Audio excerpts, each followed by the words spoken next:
Thank you for joining us today. Uh, in our presentation, we are going to talk about Lodge. Lodge is an open source, self-managed logging framework for small distributed applications. Lodge allows users to ship, transform, store, visualize, and monitor their logs. In this presentation, we're first going to give a brief narrative based on a fictitious company we've invented for the purposes of outlining the ideal use case for Lodge. Then we will conclude this narrative with a comparison of existing solutions to the problems it has introduced. Once we've shown where Lodge fits in the context of the existing solutions, we'll transition to an overview of Lodge's architecture, followed by some demonstrations of how it works from a user's perspective. In the final sections, we will discuss some of the key design decisions we made, as well as an implementation challenge we faced along the way. Let's start things off with our use case. This is Boardwalk. Boardwalk is a small but fast-growing online retailer that sells handcrafted board games. Their product has become a huge hit on social media, which has exponentially increased the traffic on their website. This is an exciting time for Boardwalk, but also a challenging time, since their growth will require a complete overhaul of their architecture.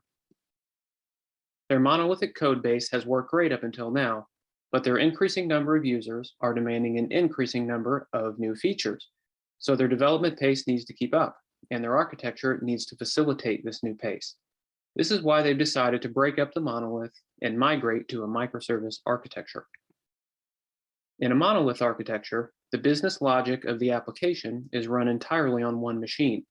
This means that different functional components or modules of the application can communicate by simply calling each other's methods.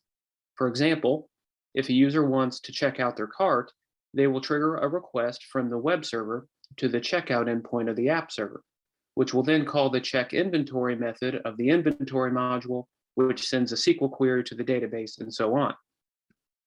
A microservice architecture introduces network complexity between these modules.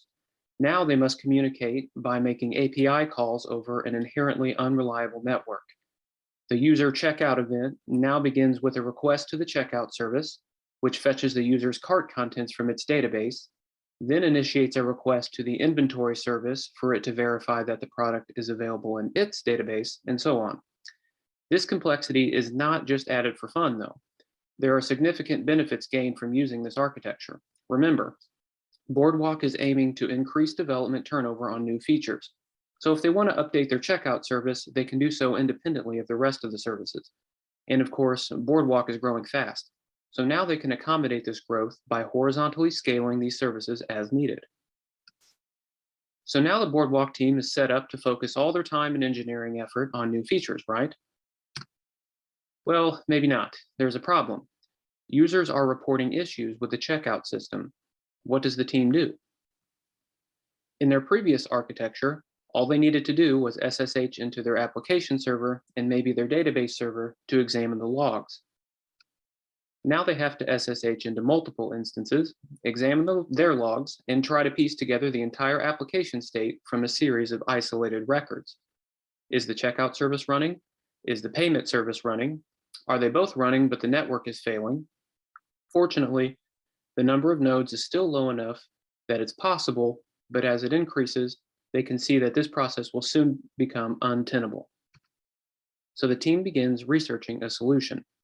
It's important to note here, however, that their users have not stopped using their application, and the backlog of features these users have requested, including a more streamlined checkout service and a UI for customizing their board game orders, has not suddenly disappeared. They need a solution, but every minute they spend working on it is a minute they are not spending developing their application. The team soon finds out that their problem has a name: observability. The need for observability is universal across all distributed systems, and the literature devoted to this subject is enormous.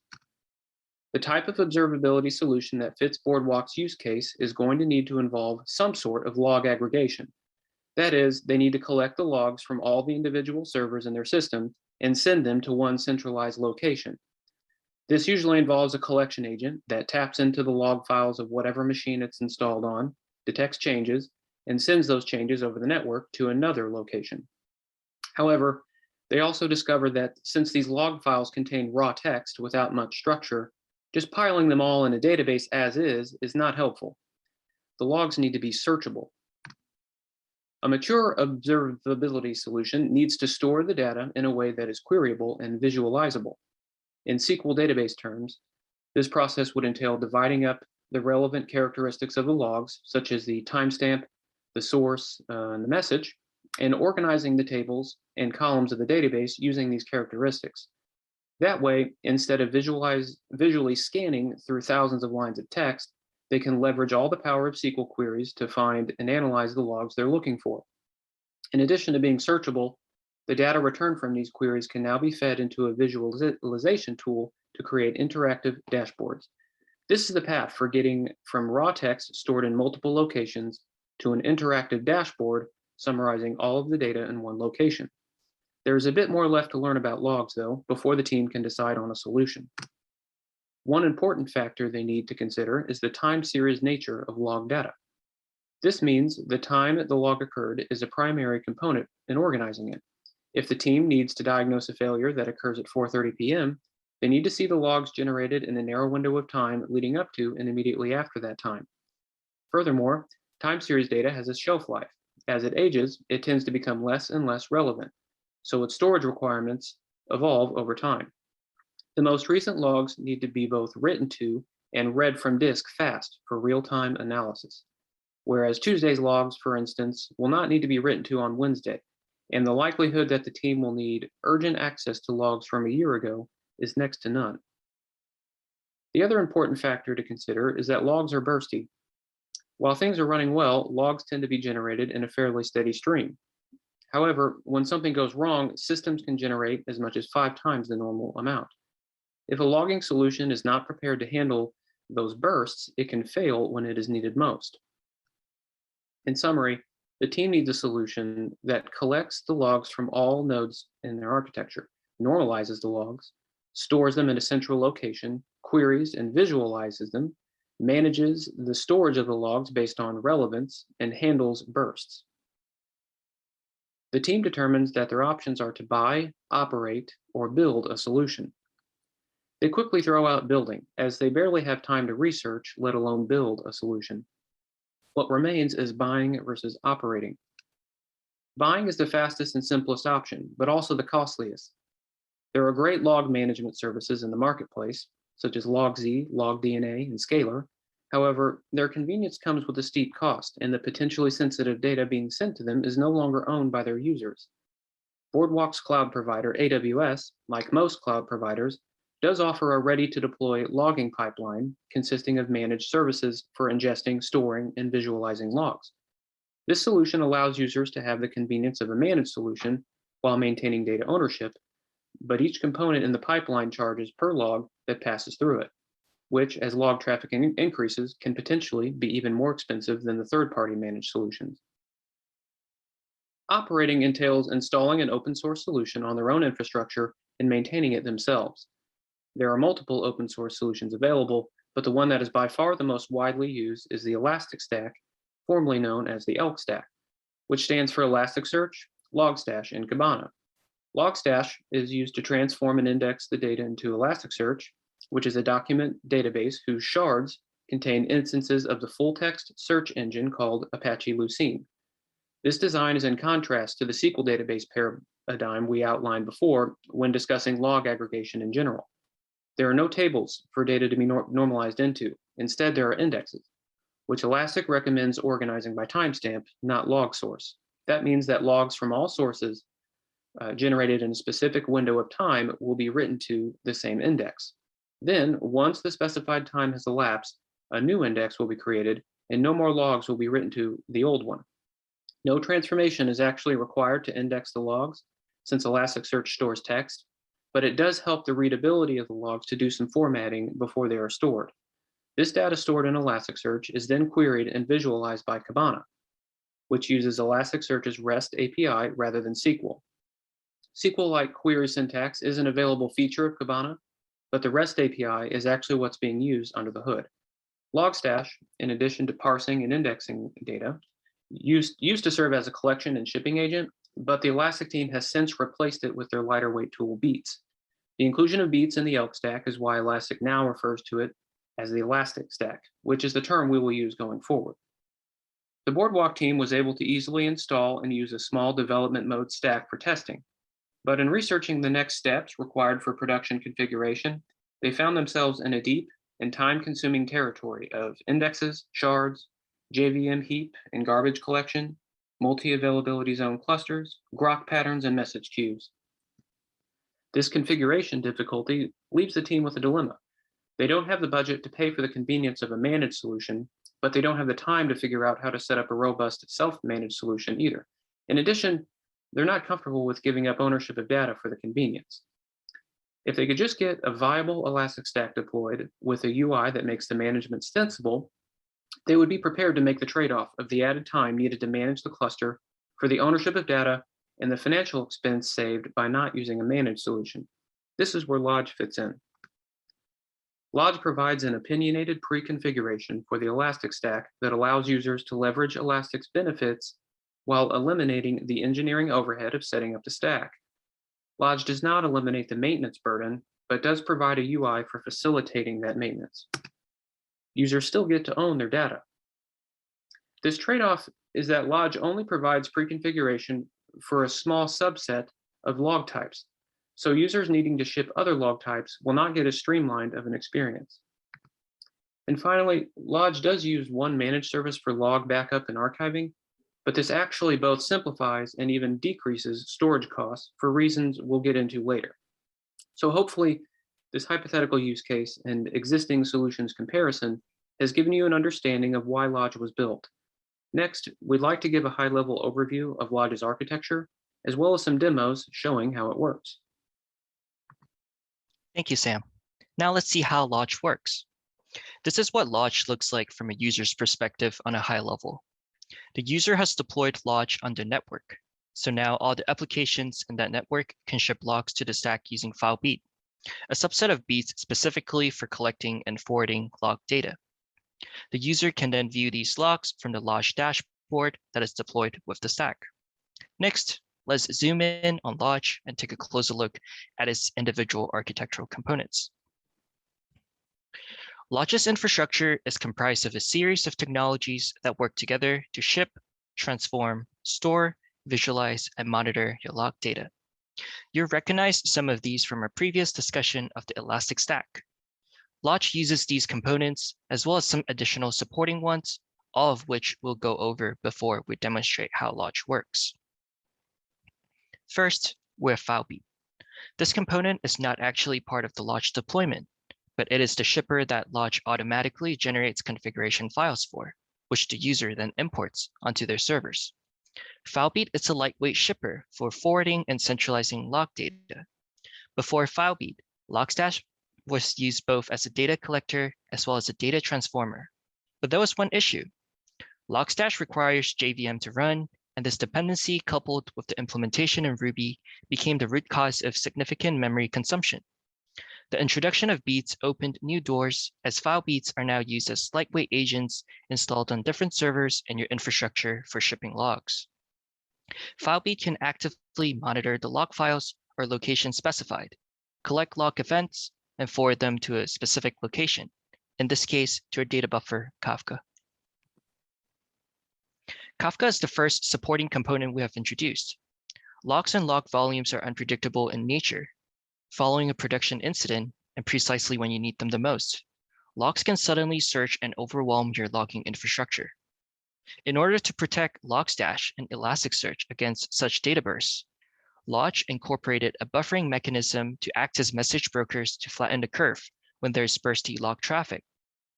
Kafka is usually deployed between the shipper and the indexer, acting as an entry point for the data being collected. We'll discuss in more detail later in the design decisions section on why this buffer is needed, but for now, just note that it's there to buffer incoming logs for Logstash. After Kafka, we have Logstash. To supplement what was mentioned before about Logstash, Logstash is a server-side real-time data processing pipeline that ingests data from multiple sources simultaneously, transforms it, and then sends it to a stash like Elasticsearch and Amazon S3. In the case of Logstash first ingests log data from specific Kafka topics, performs parsing and transformation, and sends log over to two different storages in Lodge. This leads us to the storage layer, which consists of Elasticsearch and Amazon S3. We have already talked about Elasticsearch, but as a recap, Elasticsearch is a distributed RESTful search and analytics engine that centralizes your log data so you can search, index, and analyze log data of all shapes and sizes. One might notice that now we also have the Amazon S3 bucket receiving data from Logstash. Storing logs in Elasticsearch can be very costly, both in terms of monetary value as well as in terms of engineering hours you have to put in to retrieve them back. S3 is supporting Elasticsearch here by acting as a backup for data currently in Elasticsearch, as well as long-term archive for data no longer needed in Elasticsearch. What exactly S3 is and why we're using it instead of just storing data in Elasticsearch, we'll also cover in the design decisions section. In between Elasticsearch and S3, we have Lodge Restore. As we mentioned previously, S3 stores data that is no longer needed in Elasticsearch. But what if the user changes their mind? For that purpose, we built an application to retrieve data from S3 and re-index it back into Elasticsearch. Kibana is the next Elastic Stack component we use in Lodge. Kibana is a UI that is built on top of the Elastic Stack. It allows you to visualize and analyze data within Elasticsearch.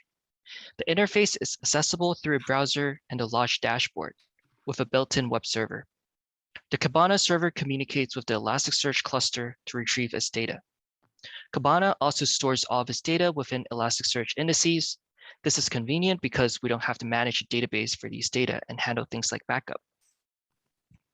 Finally, we have the Lodge dashboard, which serves as a unified dashboard for using Kibana and Lodge Restore, downloading Filebeat configurations for different supported log types, and managing Kafka and Zookeeper clusters.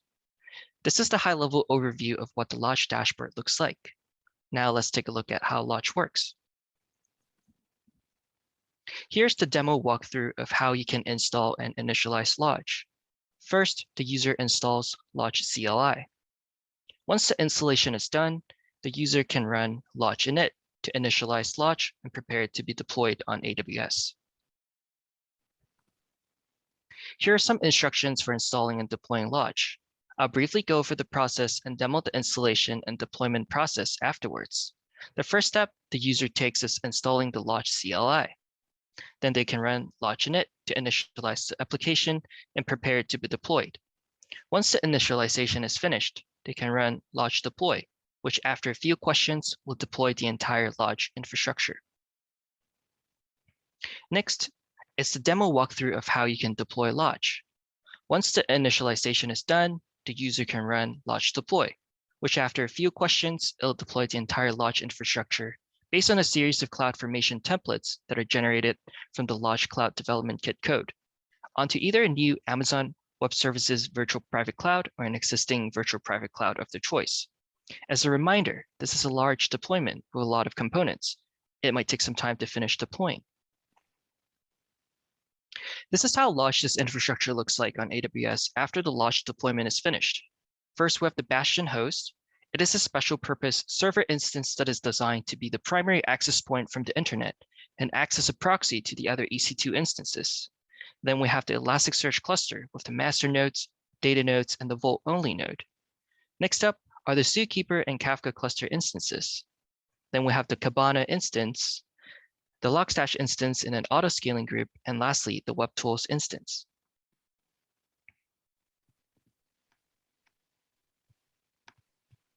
Here we can see that Lodge is deployed on the same VPC as the Boardwalk app. Boardwalk is currently using Nginx as their web server, and Filebeat is already installed onto the instance. We copied the public IP address of the Boardwalk instance to SSH into it.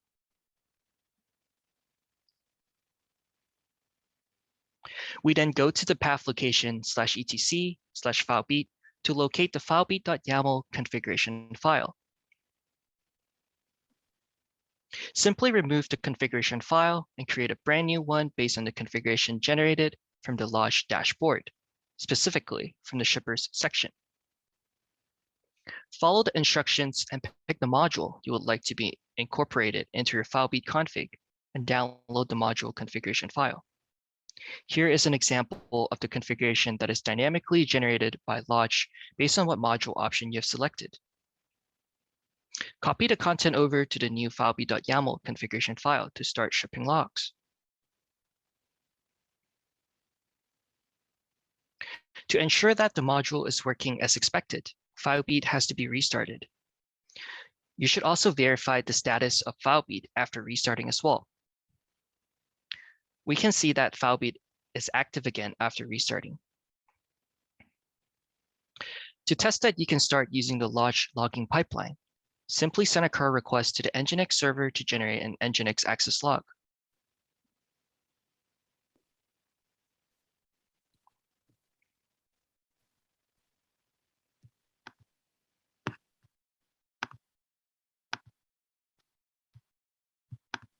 To view the Nginx access log that we just generated, go to the Kibana tab in the Launch dashboard.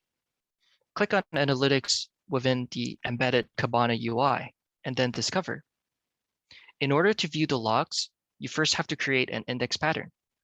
Index patterns that are generated by Logstash, they're prefixed with the keyword logs and the timestamp of when Logstash reads the log from a specific Kafka topic. Once you're done with creating the index pattern, your Nginx access log is now ready to be viewed.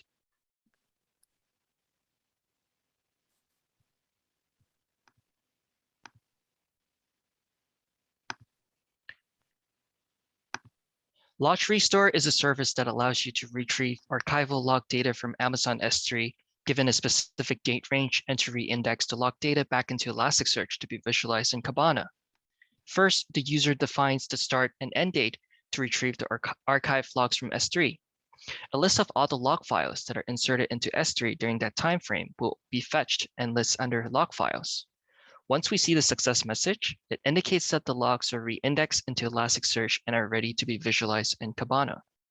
You can also download the log files, and here is the raw log text file that is downloaded.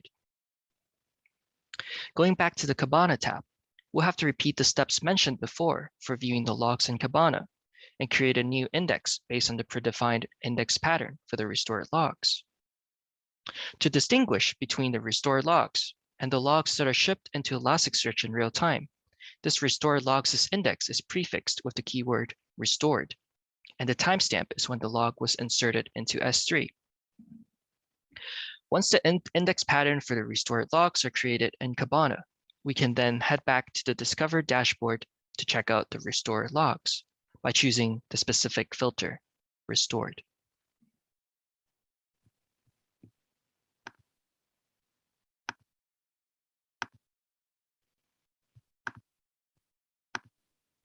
In the Launch dashboard, we have built-in monitoring tools to manage Kafka and Zookeeper. Kafka Cowl is a management tool that would allow the user to see a list of all the topics dynamically generated by Filebeat when it ships logs to Kafka. Within the Consumer Group tab, we can see that Logstash belongs to a consumer group that is consuming logs from Kafka topics, and in the Brokers tab, we can see all the Kafka brokers. Heading over to Zoo Navigator, it is a management tool that allows us to manage both Kafka and Zookeeper in one place. If we zoom into Kafka, we have access to all things Kafka. For example, list of Kafka brokers, consumers, config, etc.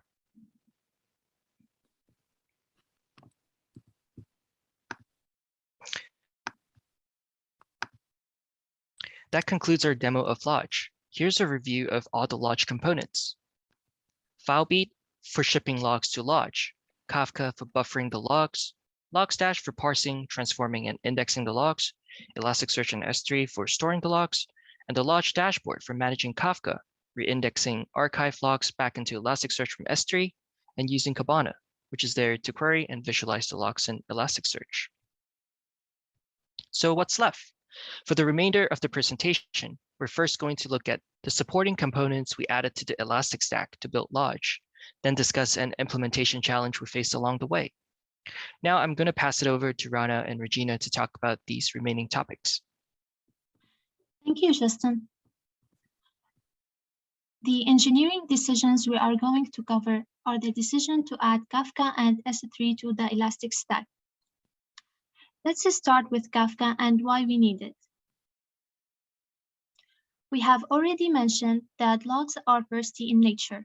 That is, when something goes wrong, systems can all of a sudden generate a burst of logs much larger than the normal traffic it generates when everything is running smoothly. Logstash instance can only handle so much data, and horizontal scaling doesn't happen instantly. So when this burst occurs, a large portion of the log data we would want can be lost, or worse, Logstash can crash and shut down the pipeline's ability to index any logs at all. A solution for this problem is to use a data buffer, so Logstash can pull log data off the end of the queue at its own pace, regardless of the rate at which the logs are generated. There are three message queue options that we consider for pipeline. The first is RabbitMQ, which is a simple broker solution. However, it has to enqueue large amounts of data. Its responses to dequeue requests from Logstash slow down considerably. Redis is also an option, since it's an in-memory cache that can read and write enormous amounts of data at an incredible speed. Keeping data in memory allows it to be even faster than Kafka, but also makes it less reliable, since it doesn't process data when it shuts down or crashes. So we decided to go with Kafka for multiple reasons. Durability. We wanted our logs to be durable, and Kafka uses the disk for storing data. If a node crashes, we don't lose the data. Availability. Because we can have multiple replicas of each partition, if a broker goes down, its data is still accessible from other replicas. Performance.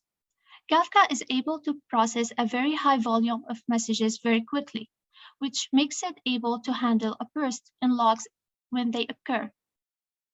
The drawback for the user is that it adds complexity and management overhead to the pipeline. Let's look at how we set up Kafka in more detail. Our Kafka deployment consists of Zookeeper cluster and Kafka cluster, where the Zookeeper cluster used for configuration management and Kafka brokers are used to store data and topics divided into partitions. Taking into consideration best practices for setting up a cluster in a distributed system, first, we set up the cluster over 3 availability zones. Because when an issue that causes an instance to go down occurs, there is a good chance that the same problem will affect the other instances in the same availability zone, like network and power outages. Another decision we made was to separate Zookeeper nodes from Kafka brokers. They run on different machines, so they don't compete for resources. And if a broker goes down, it will not affect Zookeeper nodes and vice versa. Regarding the size of the cluster, we decided to go with the 3 Zookeeper nodes and 3 Kafka brokers, which will allow one node to go down without affecting the cluster.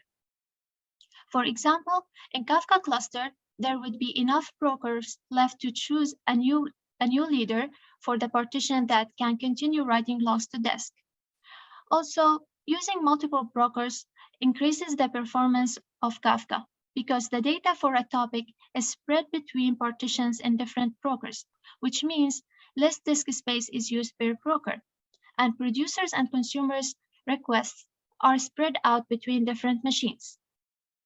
Finally, separating Zookeeper and Kafka instances and deploying them over different availability zones give the user flexibility to scale the instances as needed in the future.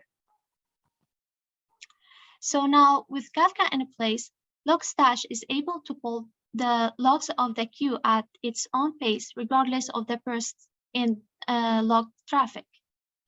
Now, I will pass it to Regina to talk about another design decision we made. Thanks, Rana. The other supporting component we'd like to discuss is S3. S3 is a file storage service managed by AWS. Before we talk more about S3 though, let's talk a little bit about Elasticsearch. Elasticsearch has an amazing built-in lifecycle management system with tiered storage. Not only is there a dedicated data node role for reads and writes, but there are various specializations within the data role, including search and machine learning optimized roles. The roles we considered using for our cluster were the roles specific to time series data: hot, warm, cold, and frozen. The hot tier is where the most computing resources are needed, as this is where new logs are being written to the current index while also being read by Kibana for real-time analysis. Once new logs are no longer being written to an index, the index can be moved to the warm tier, where the data is still relevant enough that it needs to be read fast so that it can be optimized for reads. Then, as the tiers get colder, the indexes get smaller and slower to read, instead optimizing for storage. This system is great. And as much of a pleasure as it would have been to use it in our pipeline, it would have required deploying 4 times the number of servers we really needed for our use case. Furthermore, calculating the required SSD instance storage needed per node was not a decision we wanted to make for our users, as there are too many variables. Instead, we opted to use S3 as both cold storage for older logs and as a backup for new logs. Even though S3 charges storage fees, storing logs as JSON formatted text files in an S3 bucket is more space and cost efficient than storing them as JSON documents in Elasticsearch shards using local instance storage. The trade-off is speed. This trade-off is why we only want to keep the most recent logs in Elasticsearch and move everything else to S3. If the user needs to see older logs, they will first have to re-index them into Elasticsearch from S3 using the log restore tool in the dashboard. This design also provides a smaller and simpler starting architecture for their Elasticsearch cluster, which we will discuss in more detail next. Since we decided not to deploy the tiered data node architecture for Elasticsearch, we could start with only 2 generic data nodes and allow the user to scale from there. Otherwise, we were still able to follow Elastic's recommendations for designing an available and partition-tolerant production cluster. Some of the specific recommendations we implemented included separating master-eligible and data node roles to dedicated instances so that the tasks of managing cluster state and disk input-output operations do not compete for resources, and so that they can scale independently. Scaling the data nodes horizontally with primary shards in one availability zone and replicas in the other. We implemented this by deploying the data nodes in an auto-scaling group across both availability zones and configuring the cluster to allocate shards across the 2 availability zones. Using a fixed odd number of master-eligible nodes, Elasticsearch recommends 3, and scaling them vertically to keep up with the cluster state as it grows. 3 master-eligible nodes, only 1 per availability zone, requires the resources to perform the master role in the event that it is selected. The 3rd node can use minimal resources and only serve as a tiebreaker in the event of a partition between the availability zones, where a master election is held in both halves of the cluster. If this partition and subsequent master election occurs, the half of the cluster in the availability zone with no vote-only node will not elect its master-eligible node as master, and instead will go offline until a connection is established with the other half, which will remain online during the partition. This configuration allows half of the cluster to remain available while preventing a split-brain scenario, where there are 2 nodes containing 2 different cluster states that both think they are the single source of truth for the cluster. With this architecture in place, users are able to choose how long they want to have immediate access to their logs from Kibana and delete the data from Elasticsearch once that time has elapsed. They can rest assured knowing that if they change their mind later, they can always re-index the data back into Elasticsearch for visualization with Kibana. This concludes our design decisions section.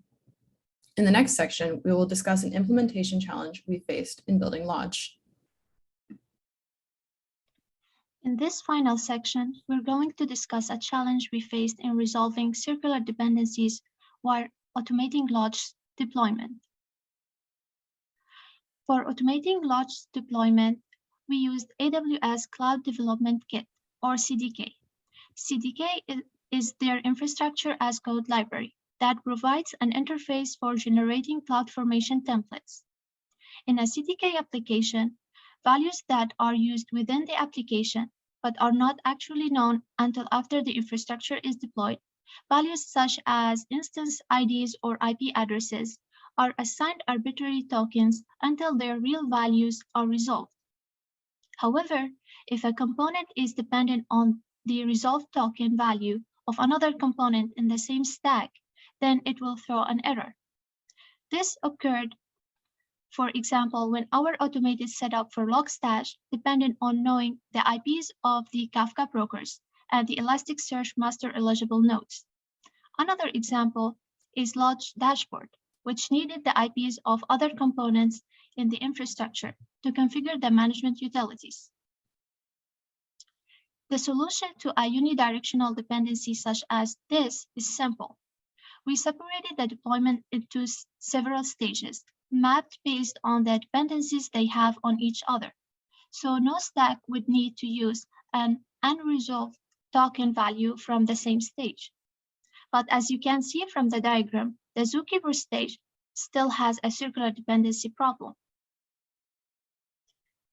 In our code, for deploying Zookeeper, the configuration of every node depended on the IP addresses of all other nodes and the node itself. To better explain the problem, let's look at how we set up a Zookeeper node in more detail. As we mentioned before, each node needs to be configured with all the cluster's IPs. On the other hand, CDK code only creates CloudFormation templates, so you cannot execute commands on existing EC2 instances. Therefore, to set up and configure Zookeeper, we added scripts to the user data section, which is provided as a part of the instance creation arguments, not after. From here, we can see that the script in the user data needs to contain the resolved IP of the instance being created before it is created, which is a circular dependency. Besides that, it also needs to contain the IPs of the other nodes, which means the other nodes must already be deployed. And here's the problem. Which nodes can we deploy first? Therefore, we could not separate them out into multiple stages based on the dependencies they had, because these dependencies were circular.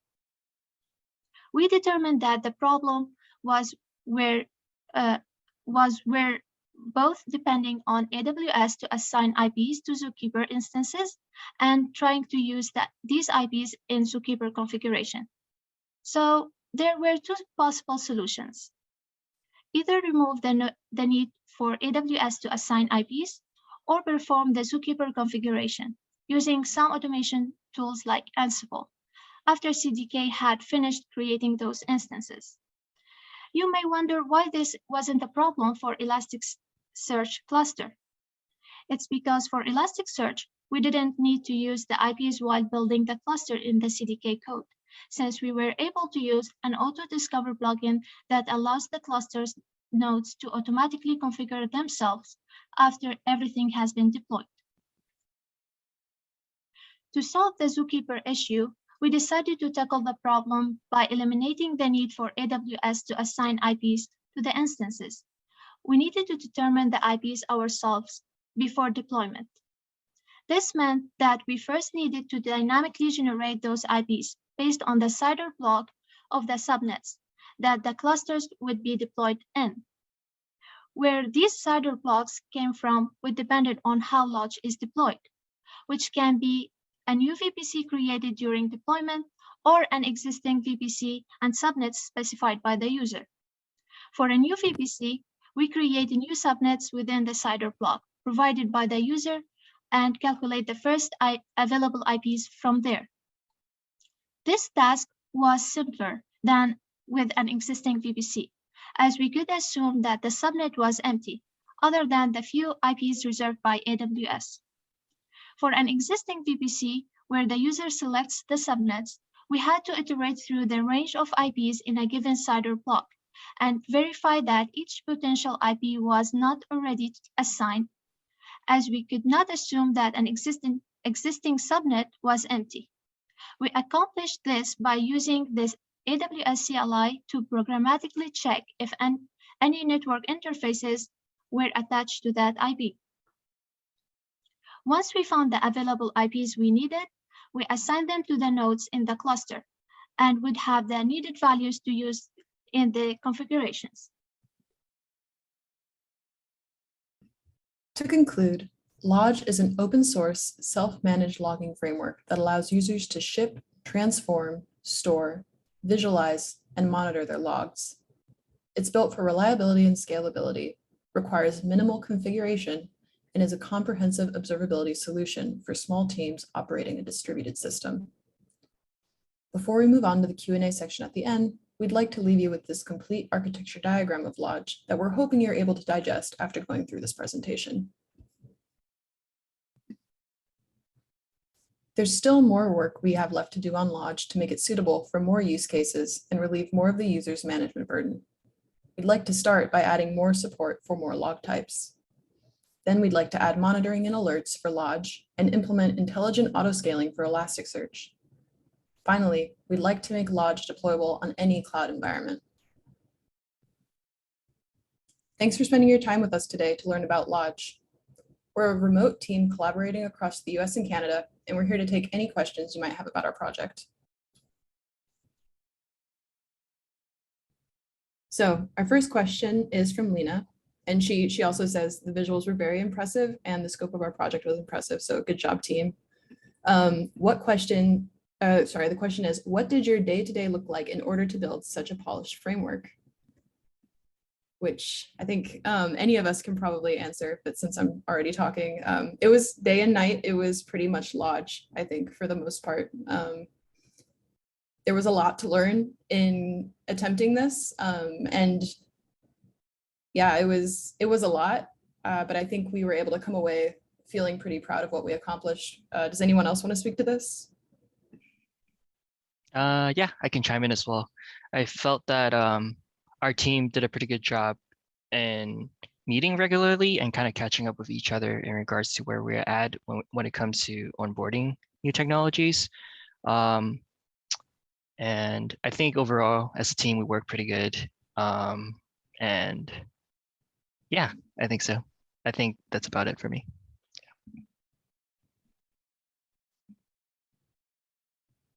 Yeah, I would agree with that as well. It was a lot of work, and we had to, we went into this project, with no experience with the Elastic Stack, and so we learned about the stack and learned how to, be a proficient user of it and pre-configure it, and it was we had a lot of ground to cover. So the next question is, we tied a lot of different technologies together. What were some of the more challenging aspects of this feat?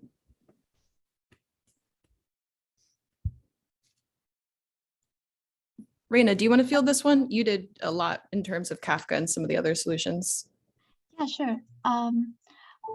So in terms of the challenges, the most challenging thing is to learn what is the best practices to create or build the clusters in our project, and find the best way to automate these instances in the way that fit our project. Yeah, I would add to Will, to what Rana said. One of the challenges I think in tackling this project was that the breadth, like the scope of what Lodge required was quite wide, but then in terms of the level of understanding required to really use some of the tools like Kafka, like Elasticsearch, even just understanding grok patterns for Filebeat, that also required a depth of knowledge. So we were both stretching ourselves to encompass and learn everything we needed to, and also balancing mastery with just-in-time learning, which was a big challenge, but I think we did a good job in pulling it off. So the next question is from Katrina, and she says, great presentation and the project. Since you worked remotely, have you encountered any communication challenges? And if so, how did you deal with them?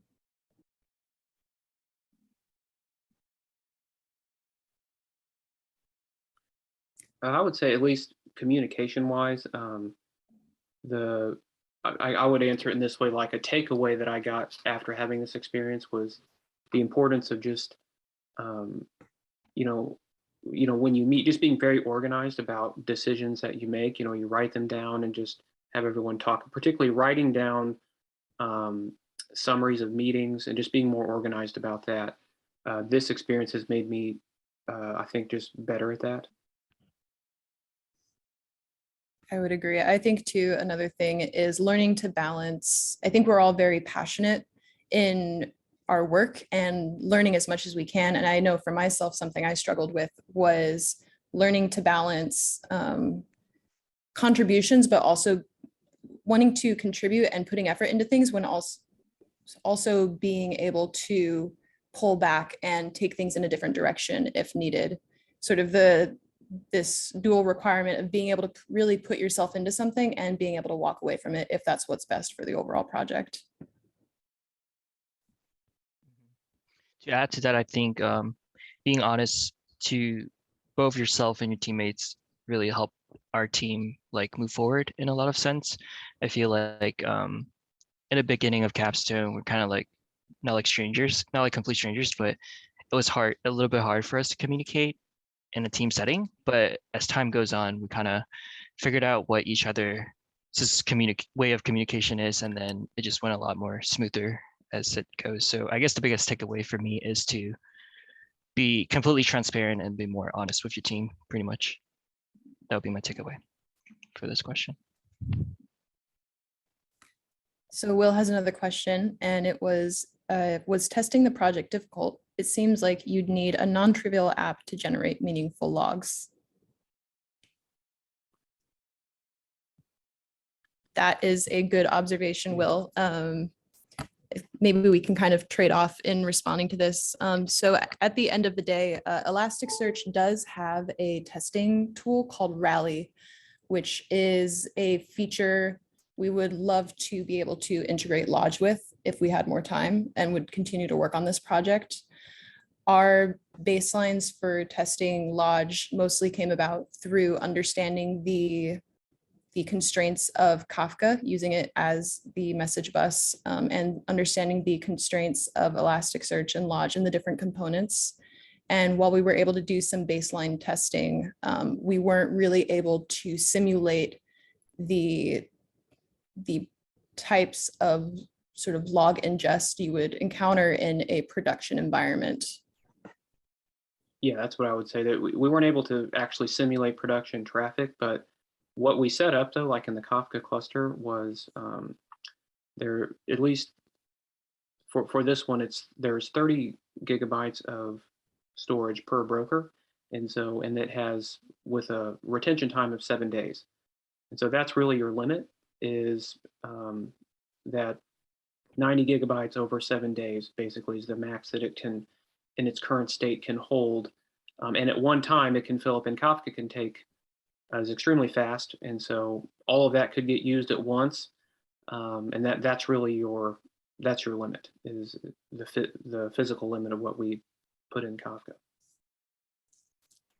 And that being said, our use case, from what we looked at, it seemed like for a small company with a distributed architecture, it could be reasonable to assume they would generate about 50 gigs of logs a day, which with the 3 separate Kafka brokers at 30 gigabytes each, that still falls. It could allow for bursts of traffic without overwhelming the system for our use case.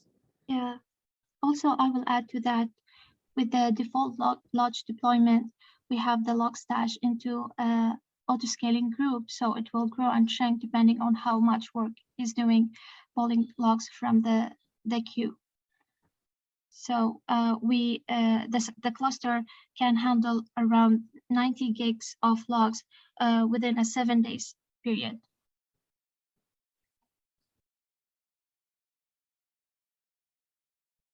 Awesome. We'll give it a few more seconds for any last questions.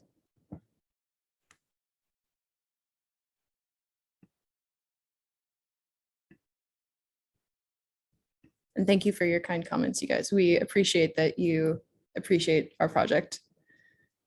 So I think it's safe to wrap up there. We don't have any more questions. So thank you everyone for your time and for coming out to learn about Lodge and hear us talk about our project. We're really excited to share it with you. We're really proud of what we built. We'd like to thank Launch School and our mentor, Nick, for helping us achieve this. And just great job, team. So thank you, everyone. Yeah, thank you. Thank you. Thank you.